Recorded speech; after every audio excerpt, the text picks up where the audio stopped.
Nós vamos pular direto para conversar com o secretário estadual de Educação, Renato Feder, que está na ponta da linha. Tem muito assunto para a gente tratar com o secretário, mas eu queria abrir, secretário, a gente falando desta extensão aí do horário letivo. Isso há muito tempo a gente busca, há muito tempo se quer, mas dessa vez o senhor vai conseguir implementar. É isso, secretário? Bom dia.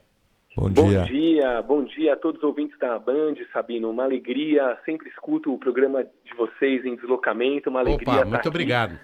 Imagina, para a gente conversar de educação.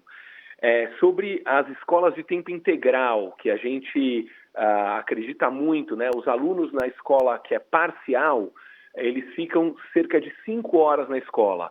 Na de tempo integral, eles ficam 9 horas na escola. Então, muito mais aprendizado, muito mais qualidade, e a gente já tem números, né, que corroboram isso, tanto em resultados de aprendizagem quanto em frequência escolar. Os alunos vão mais para a escola quando a escola é em tempo integral.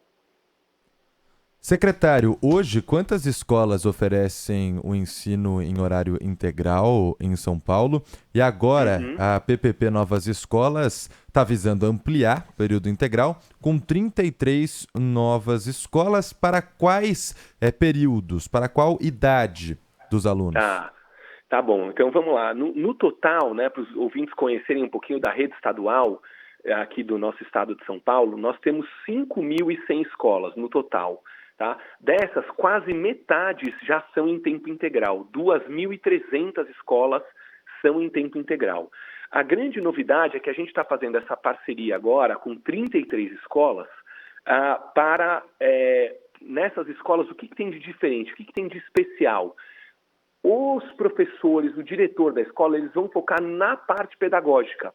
E a gente vai passar essa parte de manutenção, infraestrutura, merenda, né, para as empresas que vão licitar a construção e manutenção dessas escolas. Então, é um modelo inovador, onde a Secretaria quer se preocupar com o pedagógico. Secretário, deixa eu aproveitar a sua presença aqui. É importante a gente conversar sobre outros assuntos, se o senhor me permite, Claro. de educação. Eu queria falar um pouquinho sobre as escolas cívico-militares.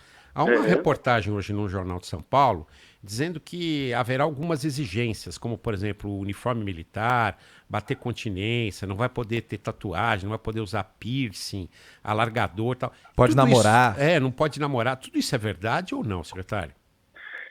Olha, a gente não tem nenhuma normativa, orientação nesse sentido. Não faz... a escola cívico-militar, que a lei foi sancionada há pouco, ela prevê uma visão disciplinar e de segurança e de um ambiente mais acolhedor, mais tranquilo para os alunos. Né? Então, vamos dizer, esses pontos que você descreve não estão em nenhuma política e orientação nossa. Bom, foi bom o senhor esclarecer aí. Que bom que a gente conversou com o senhor hoje para a gente esclarecer. E elas começam o ano que vem já ou não? Sim, a ideia é começar com algumas unidades. A gente tem escolas interessadas, então a gente vai começar com algumas unidades no ano que vem. O que é importante sobre as escolas cívico-militares é que são 2 pontos muito importantes, tá? Não se muda o que é aprendido em sala de aula. Então, professor de matemática, de língua portuguesa, de história, eles dão o conteúdo focado na aprendizagem dos alunos. A cívico-militar, ela foca no ambiente escolar, no ambiente de mais tranquilidade, no ambiente de mais segurança. Tá? Esse é o primeiro ponto. Não é onde a gente vai, por exemplo, fazer nenhum tipo de doutrinação, como que tem que ensinar, não tem nada disso. E a segunda mudança é a consulta. Então, a Secretaria não impõe que nenhuma escola seja cívico-militar. A escola, ela vota pais, alunos, professores, né, para essa mudança de uma escola comum para uma escola cívico-militar. É votado pela comunidade escolar. E nesse princípio de projeto, escolas que já operam normalmente serão transformadas em cívico-militar e não haverá a construção de novas unidades nesse modelo? Não, exatamente. Então, são escolas que já existem, que têm uma questão de indisciplina ou insegurança maiores, e aí elas podem, então, votar e passar a serem cívico-militares, aí elas ganham monitores, né, que vão ajudar nessas questões. Já a construção dessas 33 escolas são escolas são escolas novas, em áreas de muita densidade, então é muito necessária a construção dessas escolas, e a novidade é que a gente faz uma licitação não só da obra, mas também dos serviços de manutenção, né? Então, hoje, por exemplo, alimentação, computador, internet, limpeza, jardinagem, tudo isso é responsabilidade da secretaria, sendo que a secretaria precisa se focar na aprendizagem dos alunos. Então, a gente vai fazer com essas 33 novas escolas uma licitação diferente, né, que é já uma licitação de longo prazo, onde a empresa que ganha a licitação, ela cuida da manutenção dos computadores, da alimentação, da jardinagem, da limpeza, dos banheiros, do equipamento escolar, e a secretaria foca na aprendizagem, na matemática, na língua portuguesa, na programação de computador, que é uma novidade. Aliás, Sabino, a gente tem agora muitas disciplinas novas na rede e estão fazendo muito sucesso entre os alunos, né? Então, esse que na nossa visão, na visão do governador Tarcísio, deve ser o nosso foco. Isso que estão chamando de privatização das escolas, é isso, secretário? A gente está falando da mesma coisa? Ou não? Não, porque a gente não está privatizando, a gente explica muito bem isso, né? A educação é das escolas públicas. Tá claro, ficou claro para a gente a sua resposta, Sim. Mas a pergunta é isso que estão chamando de privatização? É um modelo parecido com o Paraná? É um modelo parecido com o que o governador Romeu Zema em Minas Gerais também está falando em implantar? Em abril, o senhor, junto ao governador Tarcísio de Freitas, disse que em novembro pretendia fazer um leilão de 33 escolas e que a intenção era realmente tirar as tarefas burocráticas na lista de demandas dos profissionais da educação pública de São Paulo. Esses dois projetos que nós estamos tratando, na verdade, é a mesma coisa. Eu faço a pergunta, viu, secretário? Deixa eu até explicar a minha pergunta pelo seguinte. Privatização virou meio palavrão aí para um espectro ideológico. Então tem até uma conotação, às vezes, meio pejorativa, vamos chamar assim, de uma iniciativa que está sendo feita. Então, só para a gente esclarecer, só por isso minha pergunta. Entendi, eu entendo o seu ponto, mas é diferente o modelo do Paraná e o modelo paulista, o modelo em Minas Gerais, né? Lá o modelo é que a parte pedagógica também é feita pelo licitante, né? Pela empresa que ganha a licitação. E aqui não, a parte pedagógica é exclusivamente da secretaria. Né? Então, é bem diferente o modelo. Eu aqui não quero entrar no mérito, né, que realmente se privatização vira um palavrão ou não, mas são modelos diferentes. Lá, a parte pedagógica entra no contrato e aqui está fora do contrato. Perfeito, ficou claro. Mas há algum plano de aquele modelo do Paraná também ser implementado aqui ou o senhor nem cogita isso? Não cogitamos. A gente quer fazer esse modelo, né, da parte de obras de manutenção com a iniciativa privada. Então, basicamente... Não, pode continuar, secretário. Não, é que assim, a gente está investindo muito na parte pedagógica, né, com muitas novidades, e esse é o foco da gestão.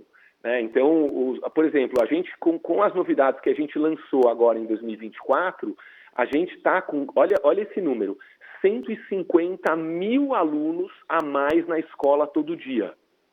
Tá? Então, os alunos estão indo mais para a escola, gostando mais da escola, aprendendo mais com as mudanças que a gente colocou nesse 1 ano e meio. Né? Dentre elas, a grade escolar, que passou a contar com disciplinas novas. Né? Educação financeira entrou e está um sucesso. Por exemplo, os alunos aprendem orçamento familiar, a economizar, a não gastar, a investir. Né? No ensino médio tem empreendedorismo, tem liderança, oratória, e para todos os alunos dos anos finais, né, a partir de 10 anos de idade, tem programação, que está um sucesso. Os alunos, eles aprendem a programar na escola pública, em todas as escolas públicas. Também é uma das disciplinas de sucesso que a gente tem aqui nas nossas escolas. Essas são iniciativas, imagino, para diminuir a evasão escolar. Você está dizendo que mais alunos em classe diminuiu a evasão escolar, porque a prefeitura recentemente também anunciou algumas medidas, né, para diminuir a evasão. Sim, exatamente. Então, a gente tinha uma evasão alta, principalmente no ensino médio, e essa evasão ela não acontece de repente. Né? O aluno não é que ele está indo para a escola e de repente ele evade. Ele começa a faltar. Ele falta um dia por semana, depois falta 2 dias por semana, 3 e aí evade. Quando a gente faz uma buscativa, então a rede está muito, a gente tem uma parceria muito grande com as escolas, com as 5.000 escolas, com os diretores. A buscativa tem funcionado muito, então o aluno vem mais, chance de ele evadir diminui. E com uma escola mais atrativa, você também tem um aluno querendo ir, porque, por exemplo, no ensino médio, a gente colocou empreendedorismo, educação financeira, oratória e liderança, entre outras disciplinas, né? Faz muito mais sentido para o aluno. A gente aumentou muito a educação profissional nas escolas públicas. A gente agora está com 1.500 das 5.000 escolas, 3.500 têm ensino médio. Tá? Das 3.500 que têm ensino médio, mais de 1.500 delas já têm educação profissional, que os alunos estão adorando. Então, o aluno ele faz o ensino médio, junto ele faz técnico em administração, técnico em programação, técnico em enfermagem. E esses cursos têm a frequência escolar mais alta e a evasão mais baixa. E a gente agora quer ir de 1.500 escolas para mais de 2.500 escolas. Secretário, com isso, com essas iniciativas, eu pergunto se o senhor concorda com a tese que eu tenho ouvido de alguns educadores, que não é mais necessário só português, matemática, quer dizer, óbvio que é necessário, né? Muito necessário, mas não só português e matemática, e sim outras habilidades para a vida profissional que hoje exige? Exatamente. Então, a gente conseguiu aumentar português e matemática, que é importante, que tinha defasagem, né? Então, só para vocês terem... E os alunos pediam, né, mais português e matemática para o vestibular. Um aluno da terceira série do médio, né, ele só tinha 2 aulas por semana de língua portuguesa e 2 aulas por semana de matemática. É muito pouco. Agora a gente está com 5. Tá? Então, foi um aumento grande de língua portuguesa e matemática, mais essas disciplinas que o aluno vai usar. Então, o mundo muda e a escola precisa mudar para atender os interesses do aluno. Então, quando ele vai para a escola e tem uma aula de oratória, ele tem uma aula de empreendedorismo, para ele abrir o seu negócio, para ele abrir sua empresa, para ele se preparar para uma entrevista de emprego, né? Para ele se preparar para contratar pessoas, entender sobre os impostos, entender sobre a vida adulta, a escola passa a fazer muito mais sentido e a vontade dele ir para a escola é muito maior. Secretário, o senhor também já esteve à frente da educação no Paraná, foi até citado aqui pelo Sabino agora há pouco. E por lá é um modelo diferente, o senhor já explicou, mas está tramitando na Assembleia Legislativa do Estado essa proposta de privatizar também a educação em algumas escolas públicas, algumas regras estabelecidas, como, por exemplo, o salário igual aos professores que teriam de ser contratados pela empresa que ficaria responsável. Mesmo nesse molde, apenas terceirizando, diríamos assim, a iniciativa privada, a gestão do território das escolas, o senhor teme também algum tipo de retaliação por parte dos funcionários, já que no Paraná a gente acompanha uma greve, a invasão de alguns professores à Assembleia Legislativa no dia da votação. Balbúrdia, né? A situação por lá não está das mais fáceis, diríamos assim.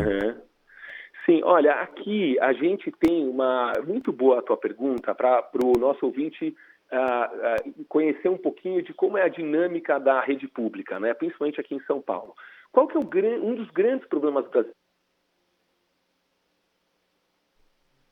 Secretário? Acho que nós perdemos contato com o secretário. Vamos retomar, porque ele respondia a uma pergunta importante que nós fizemos em relação à tramitação dos projetos. Porque não é uma privatização, ficou bem claro isso, né? Como tinha ali sido divulgado em abril, que talvez fosse realmente a desestatização, mas é, na verdade, uma parceria público-privada. E aí ele estava explicando um pouco do que se espera na tramitação desse projeto. Vamos lá, secretário, acho que agora o sinal está melhor. Tá bom, caiu a ligação. Então, eu estava explicando para o nosso ouvinte, né, que a escola pública, o professor, em geral, qual que é um grande problema? Ele se sente abandonado pela Secretaria de Educação. Então, a Secretaria cobra resultado, mas não oferece apoio de verdade. E qual que vem sendo a marca, né, do governador Tarcísio e da Secretaria de Educação? Criar pontes com a escola, criar apoios verdadeiros.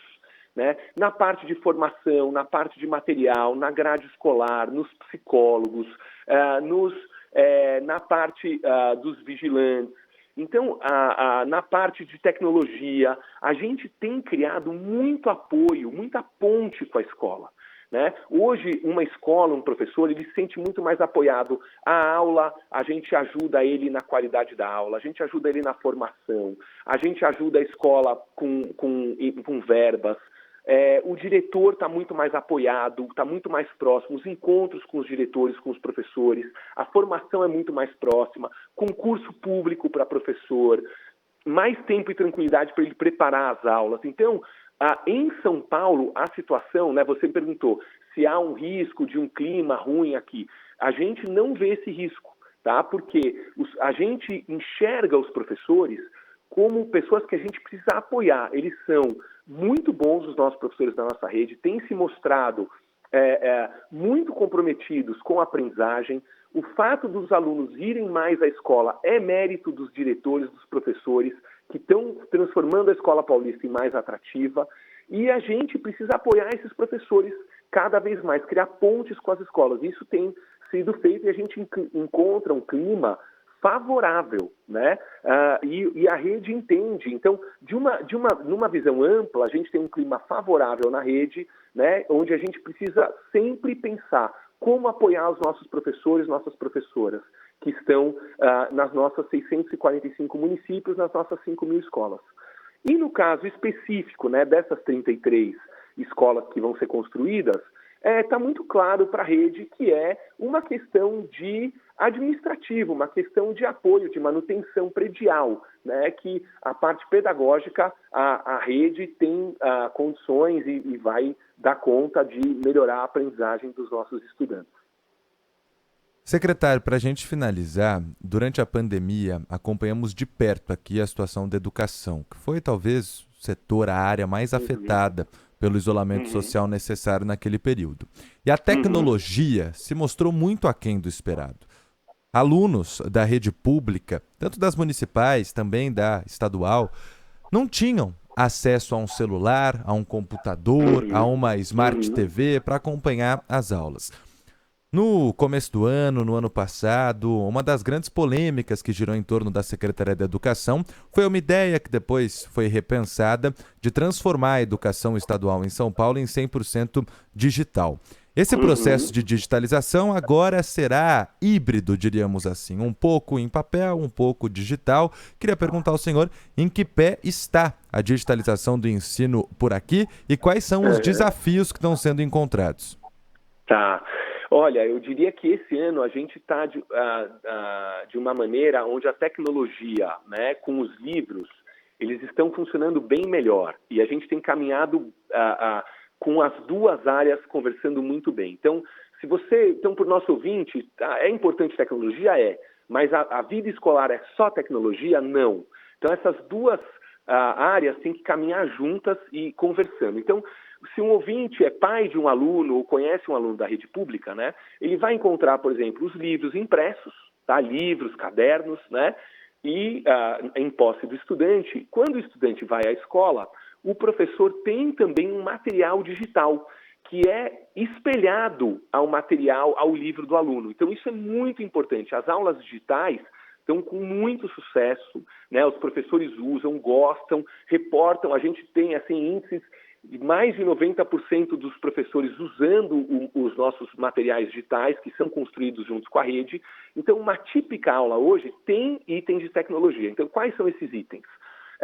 O estudante tem o livro, tem o caderno, mas a aula é uma mistura de lousa tradicional com a TV, com a Smart TV, e o material digital. No material digital, o professor vai mostrar um vídeo, vai mostrar um gráfico em 3D, vai mostrar um coração batendo para poder falar sobre coração na aula de ciências. Aí, depois, esse aluno vai para o computador, vai aprender a programar, vai poder fazer a lição de casa no computador, vai escrever uma redação corrigida pela inteligência artificial, né? Ele vai poder, por exemplo, ter matemática gamificada para exercitar a matemática em jogos que ele ganha pontos. Então, as duas áreas estão conversando muito bem. O professor é insubstituível, né? Ele tem que a gente tem que apoiá-lo, né? Sempre ajudá-lo, porque ele que é o mestre, ele que passa o conteúdo, ele que cuida do aluno, todo o lado cognitivo que o professor faz com o aluno, então isso tem que funcionar bem, e a tecnologia vem apoiar, ajudar. Então as plataformas estão funcionando, estão indo bem, dando um apoio à aprendizagem, principalmente nessas áreas que eu falei, né? O material é digital, conversa com o impresso, a lição de casa o aluno pode fazer no computador da escola, a redação é no computador e a inteligência artificial ajuda o aluno a escrever melhor, a aula de programação também é no computador, né, para o aluno aprender a programar. Então, hoje a tecnologia está presente e conversando bem com vamos dizer assim, o ensino tradicional. Renato Feder, secretário de Educação do Estado de São Paulo, muito obrigado por abrir um espaço na agenda, conversar conosco aqui na Rádio Bandeirantes. Um abraço, bom trabalho para o senhor. Obrigado, secretário. Obrigado, Lupato. Obrigado, Sabino. Uma alegria estar aqui com vocês da Band, com o jornalismo sério de vocês. Um abraço aos ouvintes. Continue ligado na gente, a gente conta com a sua audiência.